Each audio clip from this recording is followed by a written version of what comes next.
Alright guys, welcome back to Strong Successful Male. So for today, I'm going to do part 2 of the video I did earlier, all about the guy whose wife proposed an open marriage to help her husband.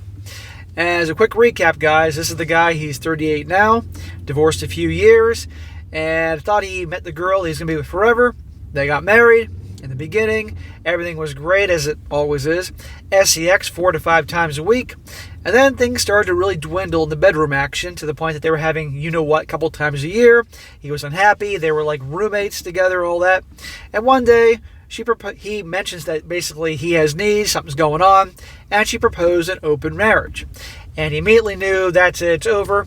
He consulted his aunt, who is a divorce attorney, who specializes in family law for men and has helped guys be successful in 40 different divorces, and pretty much said the odds are she's hooking up with somebody else and all that. However, I can help you if you stick to these guidelines to come out of this thing not only okay, but on top, because they had signed a prenup. And she advised him on all these different things, how to handle this whole so-called open marriage thing so he comes out on top.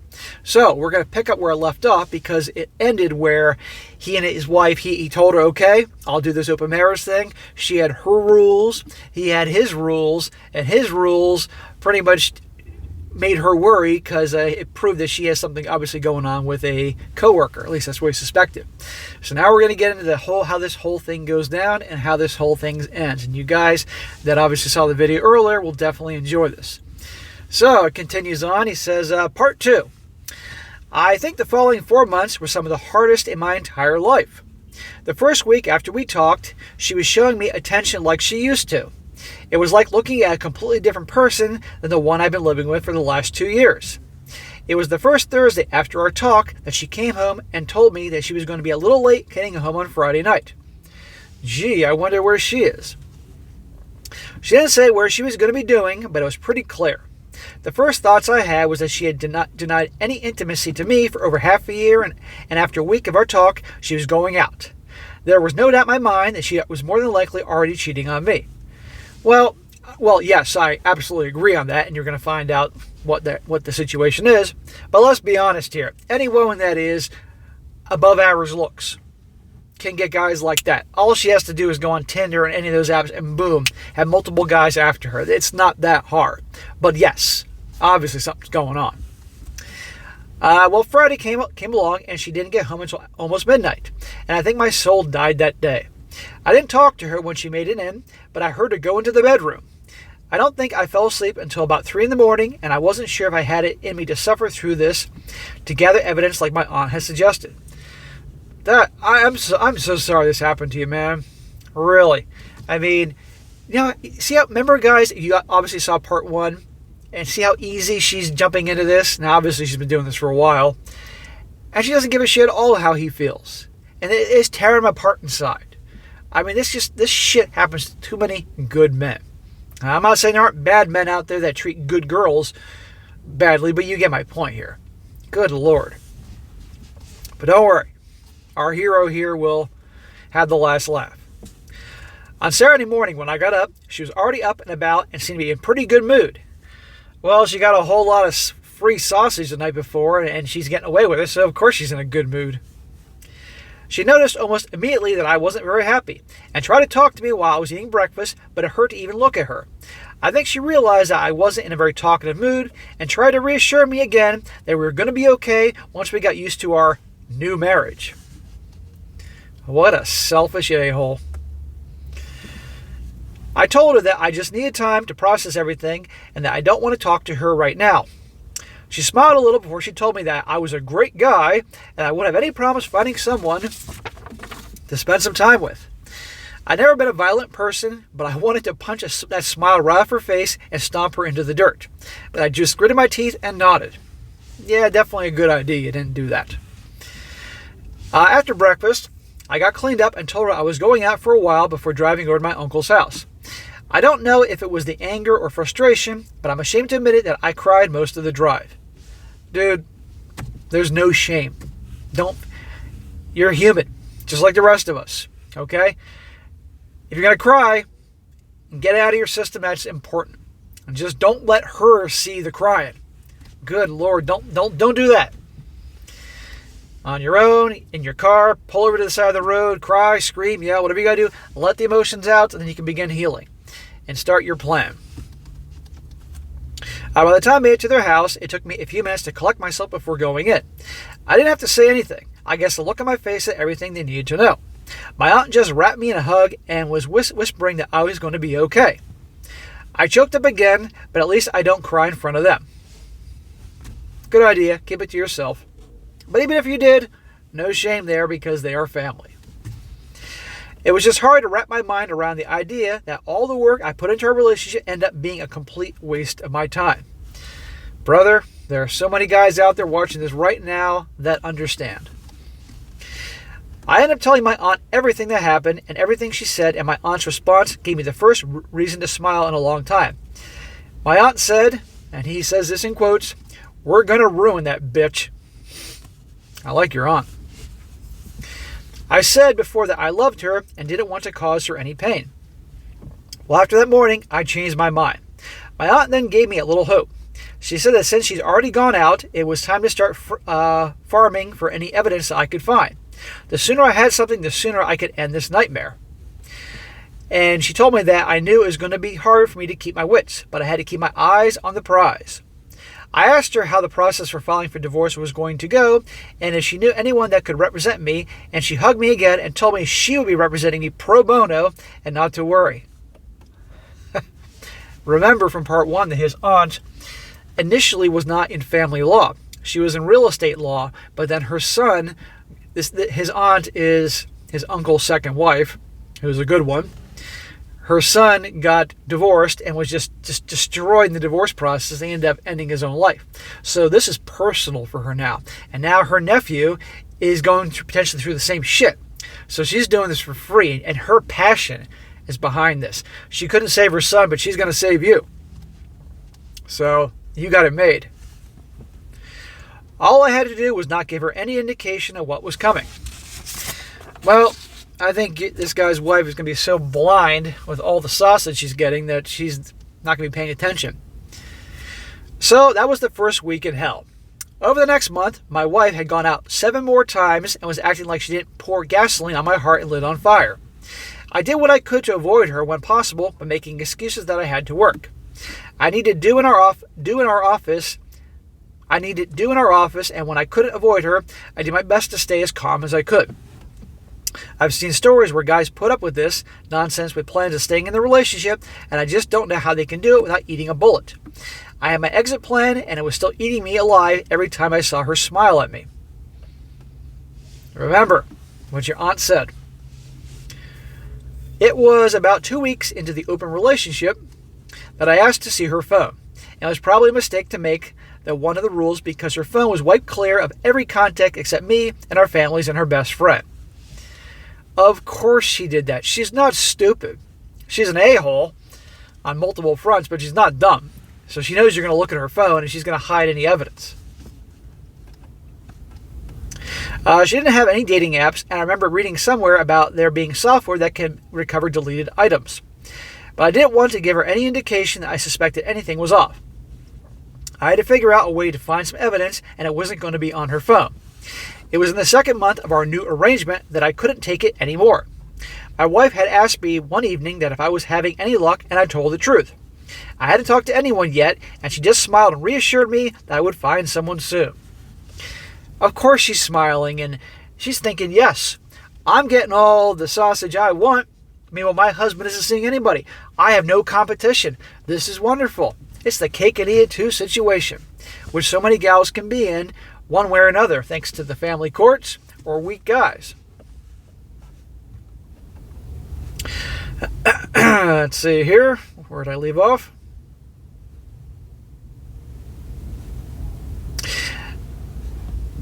I never hit a woman, but I'm not going to lie and say that the thoughts weren't in my head.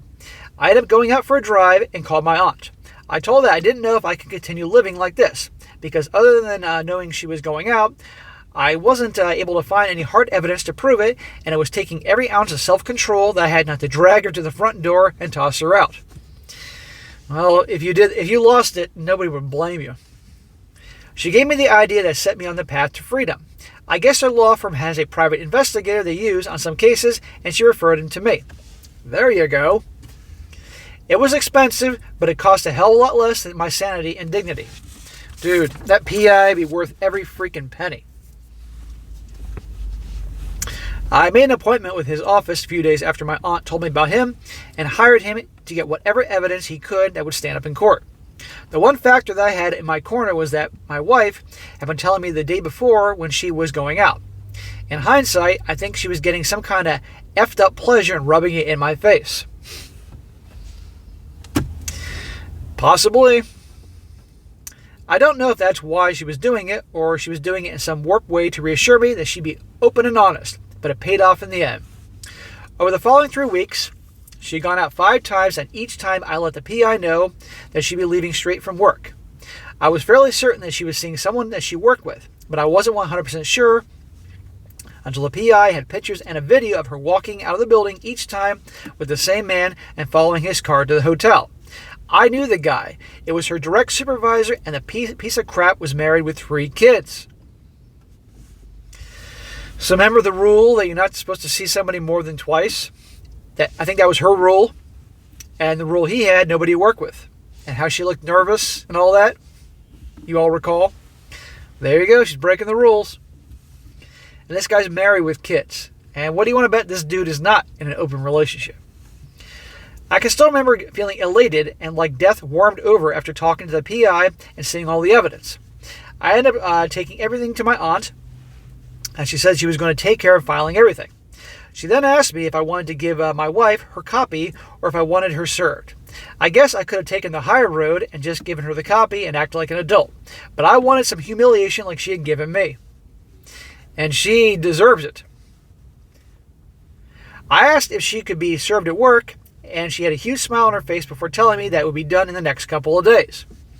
I can remember feeling bad for my uncle if he ever crossed that woman. I was able to head home when I had a thought. I couldn't prove it, but I suspected that my wife and that bastard had been cheating long before any talk of the open marriage. If I was a betting man, I'd be betting big money that was the case. Guaranteed.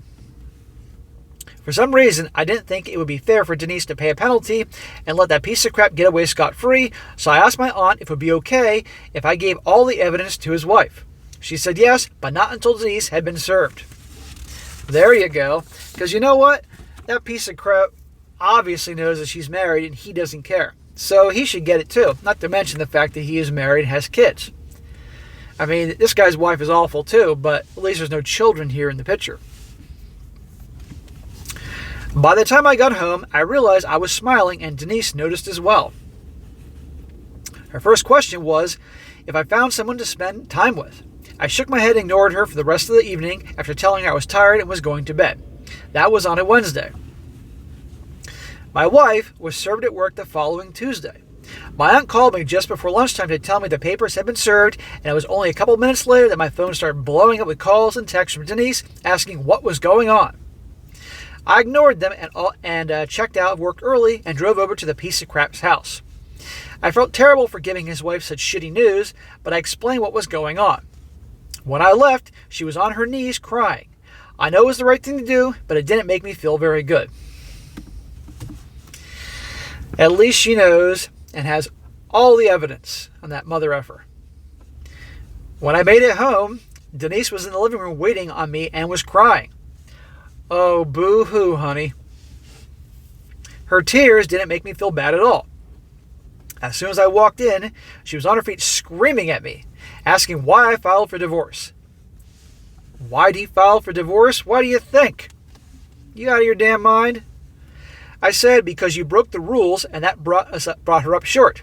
She is swearing that she didn't break any rules and saying we could close the relationship if we didn't get a divorce. Yeah, because I really want to stay in a relationship with you, because that just worked out so well before. I told her we agreed that no more than 2 dates with the same person, nobody we both knew, and nobody we work with. Then I told her that I couldn't prove it, but I had no doubt that she would have been cheating on me long before we had our talk. But what I did know was more than enough for the infidelity clause in our prenuptial agreement. I guess I should have expected it, but I was still surprised how quickly she turned nasty, saying that she was going to fight me on the divorce, and it wasn't cheating because we were in an open marriage. Of course she turned nasty like that, because she doesn't give a shit about you. Maybe initially there was loving feelings, maybe, but that went away real quick, obviously. And she's a selfish a-hole, and I still question the timing of her age when you guys got together and got married. But welcome to our world here.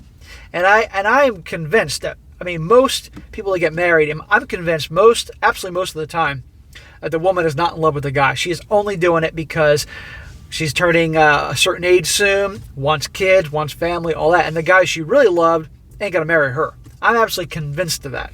Okay?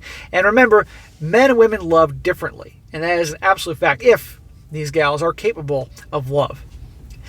I sound pessimistic, I sound cynical, but when you live long enough and experience what I've experienced, and certainly have gone over 1,500, I got about 1,400 videos in circulation, you start to see reality for what it is. But people don't like reality, so they hate on me for expressing my views. Anyway, so she's yelling at him and being a bitch. I just told her good luck with that and reminded her that I never went out with anyone and never even looked. She just started screaming at me for being a bastard and stormed into her room. How are you? How are you the bad guy in this situation? But we're not done yet with her hating on him and saying he's the bad guy. I figured that would have been the end of it for the day, but about an hour later she came back out screaming again at me for telling her affair partner's wife that it was the first time in a very long time that I laughed. She ended up storming out of the house and screaming at me that I was going to regret doing this to her. She's cheating with a guy from work, and obviously been doing it long before they had the open marriage talk, and he's married and with little kids. And this guy informs with evidence, this cheating SOB's wife, what's going on. And this dude telling the story is the bad guy here? Oh, okay. After she left, I think that was the first time in months I didn't feel like a 10-ton weight was on my chest. I called my aunt to let her know what happened and to find out how I was supposed to navigate living in the same house, as she told me not to engage with her at all. If we were in the same room, to record everything, and if I could, avoid her entirely. You want to talk about hell on earth, living in the same house with that BIT after all this? Good Lord. The divorce took only 5 months to process, but my wife had moved out a couple weeks after failed attempts to get me to reconsider. Thanks to my prenup, it was a clean split of joint assets, but she wasn't able to touch my retirement accounts, and I didn't get stuck paying alimony. Awesome. You need to give your aunt a big hug and take your aunt out to dinner many a times. Of course, she tried to slander me online and lied to her parents why we were getting a divorce, but the cease and desist letter my aunt sent stopped all that nonsense. It is so great that you had your aunt on your side, and she specializes in divorce and family law for men. Your aunt is truly doing God's work, because there's so many good men being screwed out there. And tell her I said that. And what else here? Yeah, of course, she had to slander him online, right? Look what she did. And she's slandering him online because nowadays everybody has to put stuff up on social media and make up a bunch of stuff to her parents about him. It was about a month and a half later that she was served that she and the piece of crap were fired for breaching the company policy. Something about direct supervisors and subordinates being involved. It didn't help the piece of crap's wife was on the warpath too. This is what you get. This is karma, a-holes. So that was towards the end of 2019, and I closed that chapter of my life. It was about 5 months after our divorce was finalized that she came over to see me if we could start over, and saying how sorry she was for how she treated me. What I tell you, they always come back. The reason she's back is because she's up Schitt's Creek without a paddle. That's why. They're divorced. She's not, the house is his. All the stuff they came into go to each other. Now she doesn't have a job. She doesn't have a lover. She's now in her 30s. I'm guessing at this point, late 30s. And obviously, she, in nowhere in demand like she was when she was younger. Of course she's back trying to get a second chance. That's how it works. Nope. No way in hell. But I told her I would never trust her again. I asked her to leave. That was the last time I saw her. Funny enough, her parents still send me birthday and Christmas cards. They were really angry how she treated me. Her mom even asked if I would even consider giving her another chance. And I could have been a DICK, but I told her that she hurt me too much for that to ever happen and left it at that. What's with these mothers? Of course the mother came back. Could you give her another chance? Yeah, because she doesn't want her daughter living with her. I've had a few years to think about everything that happened, and if I could go back and tell my younger selves anything, it would have been to pay attention when the intimacy dropped off. The second she moved into a separate room is the second I should have filed for divorce. I'm fairly certain that I'll never ever bother getting married again, and have been focused entirely on my job the last couple of years. My parents are pretty sad that they aren't going to have any grandchildren, but what can you do? SSM, thank you for the work you do. You're helping men out there that you'll never meet, but you are making a real difference. Brother, that was one hell of a story, and I am really glad you sent it in. I really enjoyed doing it. I'm glad you're doing well. So guys out there, what can we all learn from this story? A hell of a lot. Doesn't make a whole lot of sense given how things are nowadays with the level of entitlement going to the stratosphere that so many of the gals have out there, and the family laws, and knowing darn well through all these stories that you guys have heard over and over and over again that by and large most of them don't marry for love. They marry because the clock is ticking. They're getting older, want to have that family, all their friends are getting married, and they don't love you. And how typically the guy they do love, he ain't going to settle with her, so they settle. And what happens to these good men that think they found that one forever? And also, if you are going to do marriage, if, that's a big if, you got to be with your girl for years, and I don't mean two. Many years to see what she's like in good and bad situations. What her family's like, what her friends are like, all that. Getting a prenup, not just for you, but for her, and having all these things ironed out ahead of time. And just the list goes on if you're going to do it. But honestly, until the pendulum swings over to be much more fairer towards guys in the courts, amongst many other things, I just don't see it as a very good idea. And I don't blame this guy at all if he would ever get married, let alone be in a relationship ever again. I wouldn't recommend it. What the hell's the point? You know, look what you went through. For your relationship guys out there that do enjoy having a girlfriend and all that, you can do fine. You can do relationships, but don't marry them. But they're always going to be chasing after you to marry them, and you may end up having the girl eventually leave. But you know what? You can always find another one. A man on his purpose, a man on his grind, who builds himself up to be successful, the best he can be, and is feeling good, is never going to have a problem attracting women, if that's of course what he wants. You know. But what this guy did earlier in his 20s when he was on his grind from day one while other guys were out chasing ass or chasing relationships, he's back to that again. And that's what I recommend all you guys do. You know, there's no greater satisfaction than working hard and achieving things and seeing it have a positive effect in your life, because most people, let's be honest, most people are miserable in varying degrees. Most people are unhappy to outright miserable. They're unhappy with their jobs. They're unhappy with the money they make. They're unhappy with the money they don't have. They're unhappy with their relationships, unhappy where they live, unhappy with their friends. They're unhappy with how they look. The list goes on and on. But I want you guys to be different. I want you to be taking action. If there's something you're not happy with in your life, take action to fix that. Doesn't mean you're going to fix it today or tomorrow or next week or next month, but you will in time. And every day, whatever you're trying to fix or improve upon by little daily things you can do, you'll get there. It may take years, but you will get there, and you'll be all the happier, and your life will be so much better on multiple fronts. And you'll be light years ahead of the masses out there that have just given up. Because most people don't live, they exist. And that's it. And it's rarely sad. I believe, by and large, everybody could be, if anybody out there, everyone, just put a little extra effort into their lives by 10%. It'd be a whole different world. But most people aren't going to do that. But I want you guys to be different and make the good, positive change for yourself and have a ripple effect into the world and all that. I don't want to be getting all kumbaya here, but it's just something I'm thinking and feeling at the moment. So, bro, the guy who wrote this in, I'm glad you're doing well. I'm sorry you went through all that fucking shit, but I hope things are going well for you, and I hope maybe I hear from you in the future how things are going. And as for your ex, she got exactly what she deserved. So, all right, guys, that is it for today. Be sure to comment down below. Let me know what you think about this. Give this guy a big shout out. Give him some praise for what he went through and how he handled it. And be sure to like the video, share with your friends, and subscribe. And I'll catch you next time.